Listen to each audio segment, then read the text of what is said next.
વાગડ પંથકમાં ખારિયા ગામે શ્રદ્ધા અને આસ્થાના ત્રિવેણી સંગમ સમાન શ્રી ગોગા મહારાજ અને શ્રી ક્ષેત્રપાળ દાદાનો નૂતન પ્રાણ પ્રતિષ્ઠા મહોત્સવ અત્યંત ભક્તિમય માહોલમાં અને ધામધૂમપૂર્વક ઉજવવામાં આવ્યો હતો। સમગ્ર ગામમાં ઉત્સવ અને ઉમંગનો માહોલ જોવા મળ્યો। આ મહોત્સવમાં પ્રારંભે ગામે ગામથી પધારેલા શ્રદ્ધાળુઓની હાજરીમાં ભવ્ય શોભાયાત્રાનું આયોજન કરવામાં આવ્યું હતું। ડીજેના તાલે અને વાસ્તે ગાસ્તે નીકળેલી આ શોભાયાત્રામાં આખું ગામ જય ગોગા અને જય ક્ષેત્રપાળ દાદાના નાદ સાથે ગુંજી ઉઠ્યું હતું, જેમાં હવામાં ઉડાડતા ગુલાલની છોડોએ વાતાવરણને કેસરી રંગે રંગી દીધું હતું। ત્યારે પ્રાણ પ્રતિષ્ઠા નિમિત્તે પવિત્ર હવન યજ્ઞનું આયોજન કરવામાં આવ્યું, જેમાં યજમાન પદ ભોગવનાર પરિવારોએ આહુતિ આપી વિશ્વ શાંતિ અને ગામની સુખાકારી માટે પ્રાર્થના કરી હતી।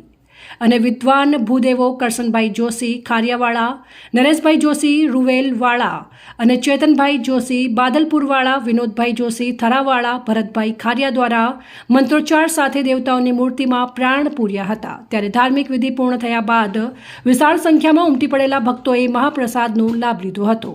આ પ્રસંગે આસપાસના ગામોમાંથી પણ મોટી સંખ્યામાં લોકો દર્શનાર્થે પધાર્યા હતા અને ભક્તિમય બની ધન્યતા અનુભવી હતી।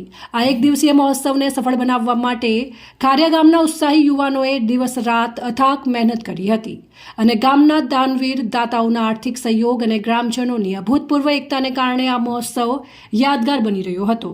જ્યારે સમગ્ર પંથકમાં ધાર્મિક કાર્યક્રમની ભવ્યતાની ચર્ચાઓ થઈ રહી છે। અહેવાલ કનુજી ઠાકોર, બનાસકાંઠા।